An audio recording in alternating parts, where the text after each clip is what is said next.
This little chap here is Ordolafo Fallia, the ruler, the Doge of Venice. He's the man who commissioned the greater part of the Palladoro. Now this is where you can start to see something of that provincial envy of Byzantium starting to work. That envy that almost rose up and threatened to destroy the great imperial empire. Look, I'll show you what I mean. There's the man, there's the Virgin Mary, and there you would expect the man's wife, but it isn't his wife. It is the Empress Irene of Byzantium. So what's going on here? Well, I think the Venetians have sort of rejigged it. So the dear old Doge of Venice, who by Constantinopolitan rights was a minor official on the edge of empire, suddenly popped up as, married to the great Empress. They've also, the Venetians, cunning devils, given him a halo. You see, they've soldered a whole new head on there. The Byzantines would never have sent a figure of a local ruler with a halo on, so he's sort of really bumped up in the holy hierarchy here. But there's one thing the Venetians missed, and this is quite funny, because rulers in the celestial universe wear red socks. The Virgin Mary has red socks, the Empress has red socks, all the kings on this have red socks. Poor old Ordolafio doesn't. So he isn't really at the top of Byzantium's holy hierarchy. You don't think that's important? Ordolafo would have done. Deep down, he knew that the great Byzantine god that ordered everything within this Christian universe had seen that dubious halo. Also, that this same god held the power of eternal life and death.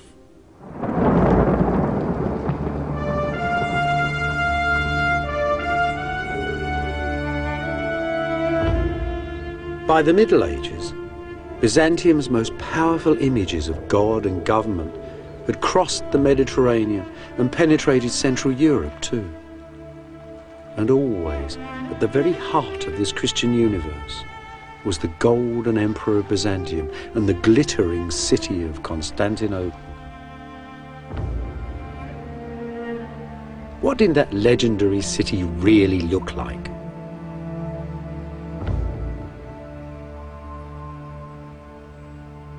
In modern Istanbul, one single precious district of the city still holds something of the air of ancient Constantinople buried underneath it. Part built from the stones of the city's ancient marketplaces, Istanbul's bazaars still stand in Byzantium's thin streets. That old electric mix of races and religions, trades and professions is still here as well, just as it was 1,000 years ago. Oh my God. What are they then? Monsieur, sansü, Türkçe, sülük. Sülük. Leeches. Leeches. Leeches. Yes, leeches. Leeches. So, clean your shoes, clean your blood. Doctor, eczema. Excellent. Eczema. Rheumatisma. That's amazing. Old Byzantine leeches. Yes. It's good for everything, right? Yeah. Yes.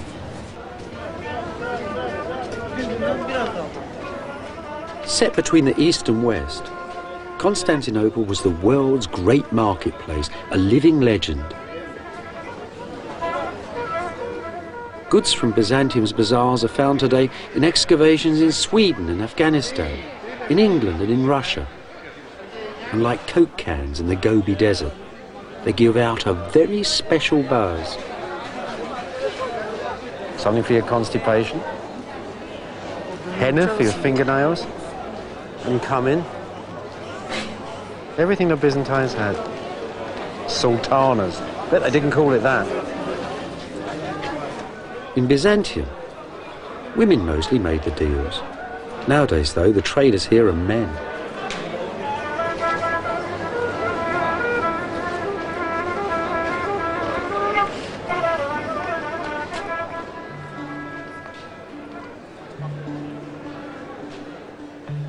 Baltic amber, African gold and ivory, Asian gemstones, Eastern silks and spices, and multinational traders, Italians mostly, buying and selling everything you could think of. There were fortunes to be made out of Byzantium.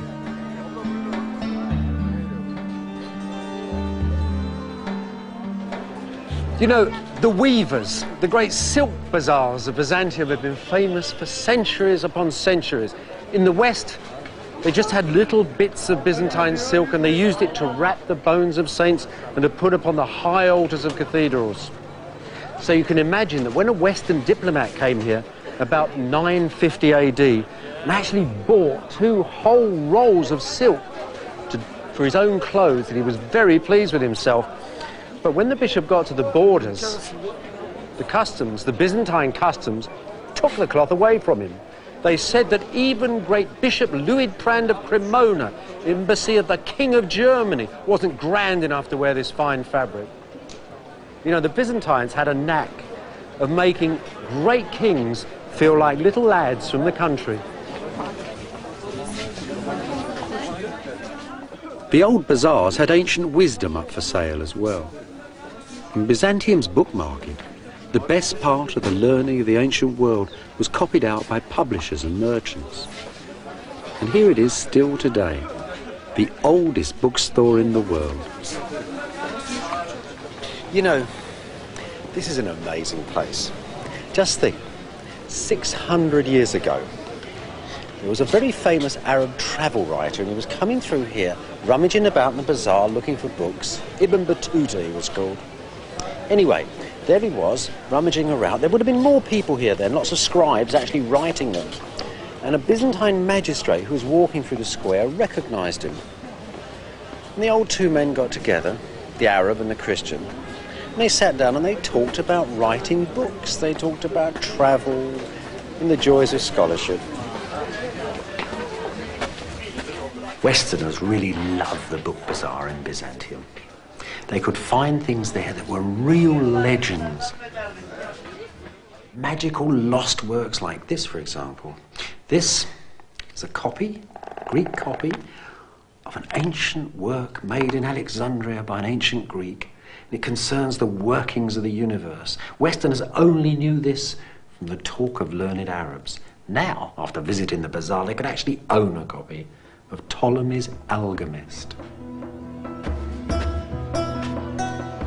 Books like the Alchemist gave algebra and chemistry to Western Europe. To Westerners, it must have seemed that all the wealth and wisdom of the world was held inside Constantinople and in the houses of the lucky people of Byzantium.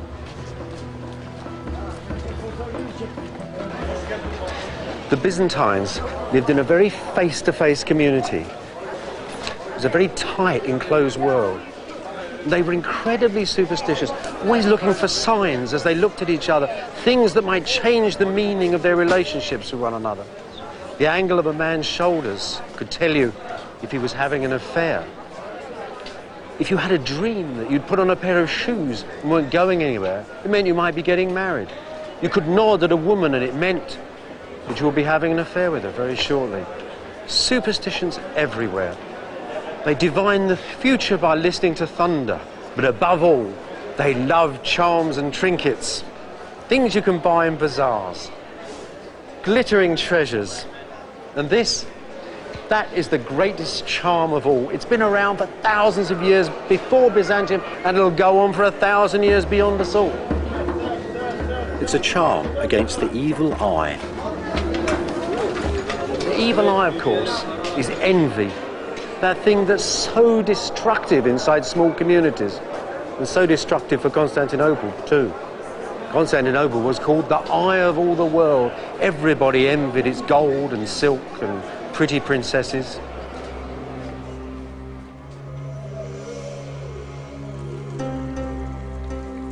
Not everybody, though, was allowed a glimpse of heaven. Poor old Bishop Luitprand of Cremona, who'd come to Constantinople for silks and for a Byzantine princess for his prince, hadn't got either of them. The Byzantines had lectured him upon the gross behaviour of his prince and sniffed at the very idea of sending an imperial princess to such a barbarous and distant kingdom.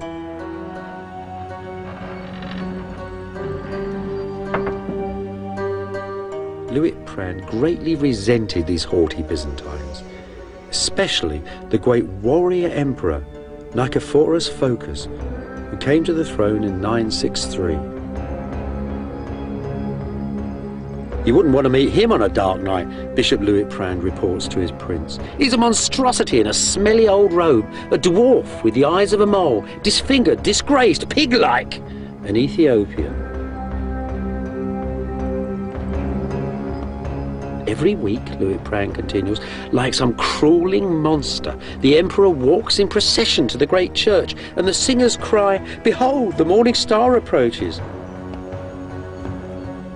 They might just as well sing, "Come on, you burnt-out old coal, old woman, clod-hopping barbarian."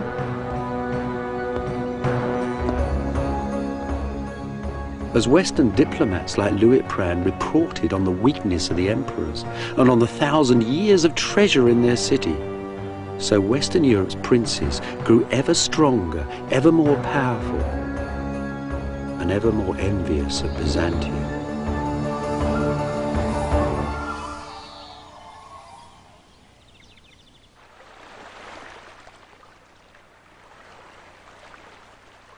In 1204, the Venetians managed to divert a cutthroat army of crusaders from their sacred vows to capture Palestine for Christendom.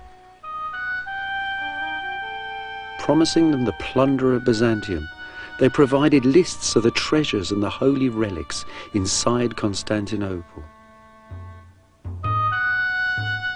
On the 13th of April, Venetian war galleys sailed up to the city walls,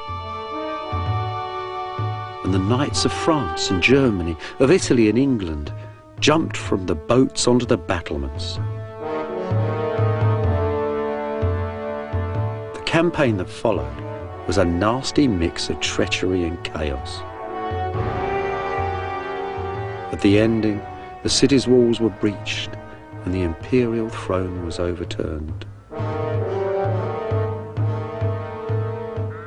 Many Byzantine nobles fled here, to the palace of Black and Eye, where they were besieged by Henry, the noble Prince of Flanders.